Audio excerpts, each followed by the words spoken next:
Welcome to tuition वाले भैया। आज मैं एक्सरसाइज 3.2 को एक्सप्लेन करने वाला हूँ कि कैसे करेंगे बच्चे, और इनकंसिस्टेंट और कंसिस्टेंट इक्वेशन क्या होती है उस कॉन्सेप्ट को मैं समझाने वाला हूँ। पहले उस कॉन्सेप्ट को समझेंगे, उसके बाद उसके ऊपर ये 2 क्वेश्चन हैं उसको करके दिखाएंगे तो आपको समझ में आएगा कि कैसे करना है। So let's start. कंसिस्टेंट और इनकंसिस्टेंट इक्वेशन क्या होती है, उसके लिए आपको पहले ये समझना होगा कि ये जो इक्वेशंस होती हैं, general equation, linear equation in 2 variable का जनरल फॉर्म वो कैसा होता है। तो वो कुछ ऐसा होता है a1x plus b1y plus c1 is equal to 0।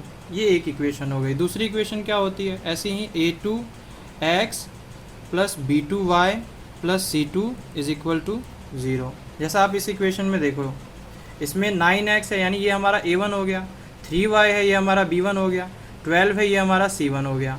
Again second equation दे रखी है, इसमें ये a2 हो गया, 6 हमारा b2 हो गया और 34 हमारा c2 हो गया। तो इस तरीके से इसको हम जनरल फॉर्म में ऐसे लिख सकते हैं। अब इसके कुछ पैटर्न है, क्राइटेरिया है जिससे हम पहचान सकते हैं कि वो कैसा इक्वेशन होगा।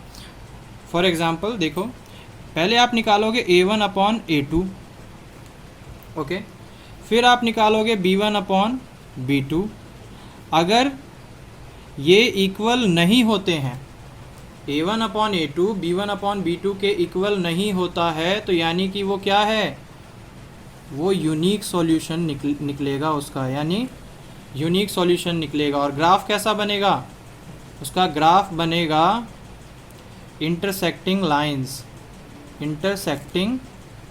लाइंस,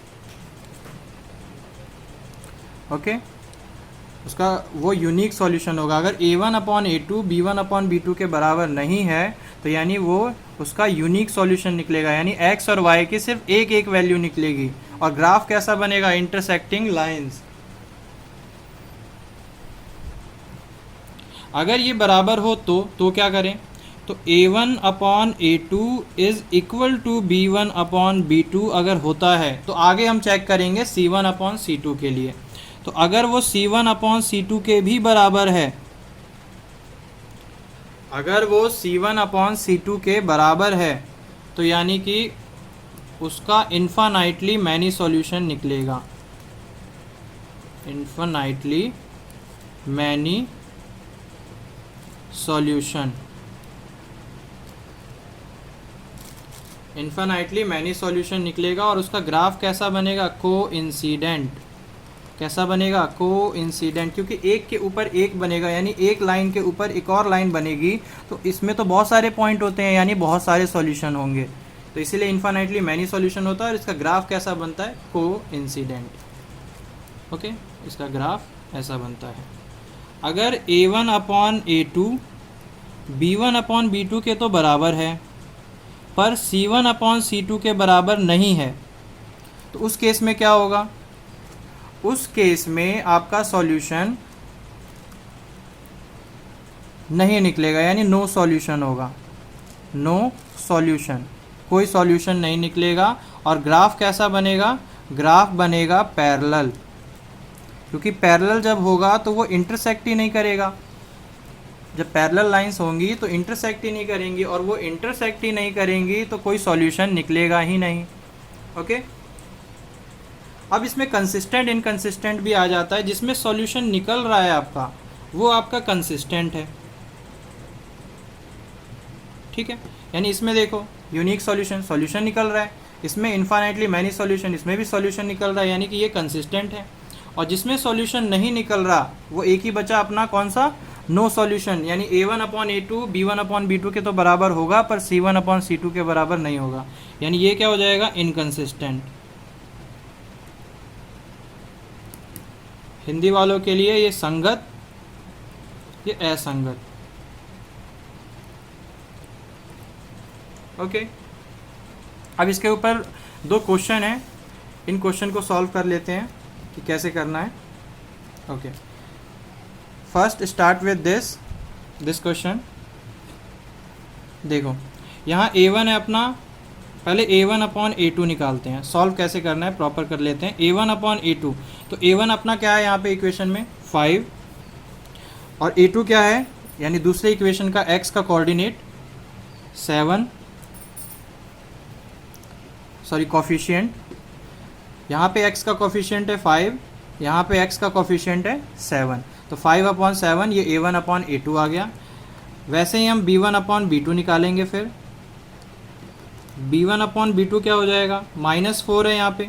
कई बच्चे क्या करते हैं, इस माइनस को छोड़ देते हैं, सिर्फ 4 लेते हैं। नहीं, इसके आगे अगर प्लस है तो अब आप कुछ मत लगाओ, लेकिन अगर माइनस है किसी भी नंबर के आगे इक्वेशन में तो आपको वो माइनस लेना है। तो -4/6, इसको हम काट सकते हैं, अभी कट सकता है। 2 2 जा 4, 3 2 जा 6, यानी ये क्या आ जाएगा, -2/3 b1/b2। ओके, यहाँ क्या a1/a2 b1/b2 के इक्वल है? आप देख सकते हो कि नहीं है, यानी कि a1/a2 b1/b2 के बराबर नहीं है, यानी कि ये कैसा है, यूनिक सॉल्यूशन है ना। मैंने अभी बताया यूनिक सॉल्यूशन है। और यूनिक सॉल्यूशन का मतलब क्या, यूनिक सॉल्यूशन का मतलब वो कंसिस्टेंट है, यानी कंसिस्टेंट इक्वेशन है। ओके, ऐसे ही ये वाला कर लेंगे। इस इक्वेशन को भी देखिए, यहाँ पे पहले निकालेंगे a1/a2।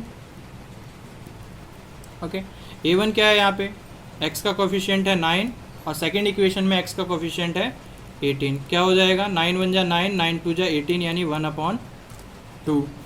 अगेन b1/b2 निकाल लेंगे। यहाँ पे y का कोफिशिएंट क्या है, 3, और यहाँ पे y का कोफिशिएंट क्या है सेकंड इक्वेशन में, 6, यानी 3 1 जा 3, 3 2 जा 6, यानी ये भी आया 1/2। अब यहाँ पे देखोगे कि जो a1/a2 b1/b2 के बराबर है। अब कॉन्सेप्ट को याद कीजिए, a1/a2 b1/b2 के बराबर नहीं होता है, तब यहाँ पे हमें आगे नहीं करनी होती, फिर वो यूनिक सॉल्यूशन है। लेकिन a1/a2 अगर b1/b2 के बराबर है तो आगे हम c1/c2 के लिए चेक करते हैं। तो यहाँ पे हम c1/c2 भी निकालेंगे। यहाँ पे देखिए, यहाँ पे c1 क्या है हमारा 12 और c2 क्या है 34। यहाँ पे काटेंगे, 6 2 जा 12, 17 2 जा 34, यानी 6/17। यानी ये देखिए a1/a2 b1/b2 के तो बराबर है, पर c1/c2 के बराबर नहीं है। ये कौन सा केस बनेगा, ये कौन सा केस बनेगा, यानी a1/a2 b1/b2 के तो बराबर है, पर c1/c2 के बराबर नहीं है। तो कौन सा केस बनेगा, नो सॉल्यूशन का, नो सॉल्यूशन, यानी इसका आप लिख दोगे नो सॉल्यूशन। और कौन सा इक्वेशन है, एक ऐसा इक्वेशन है इनकंसिस्टेंट, इसका ग्राफ कैसा बनेगा, पैरेलल। ओके, आई होप आपको समझ में आया होगा। अगर ये समझ में आया तो प्लीज़ आप लाइक कीजिए, वीडियो को शेयर कीजिए अपने दोस्तों के साथ। ओके, अगर आपको ये वीडियो हेल्पफुल लगी है तो, क्योंकि थोड़ा हेल्प कीजिए ग्रो करने में चैनल को, तभी मैं और अच्छी वीडियो लेके आ पाऊँगा। अभी क्वालिटी थोड़ा डिक्रीज़ मिलेगा, क्योंकि अभी मैं वैसे मैनेज करके बना रहा हूँ। और सब्सक्राइब कीजिए चैनल को। Thank you.